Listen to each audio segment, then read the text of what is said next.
Sa Cebu Provincial Capitol, nag-courtesy visit ang Russian Ambassador sa Pilipinas nga si Marat Pavlov. Si Governor Pambari IV uban ni Provincial Administrator Ace Durano ang nag-abi-abi sa bisita. Atol sa courtesy visit, ilang gihisgutan ang pagpalig-on sa relasyon tali sa kagamhanan sa probinsya sa Sugbo ug sa nasod sa Russia. Naglakip sa mga hisgutanan ang pagtinabangay sa natad sa negosyo, pamuhunan, turismo ug ang pag-ila sa kultura.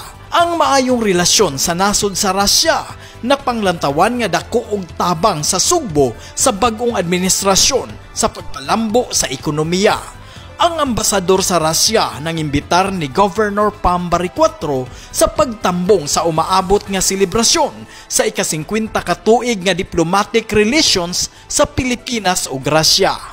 Ako si Moncheng Auxtero, manginlabot og magpakabana tungod kay ato ang Cebu.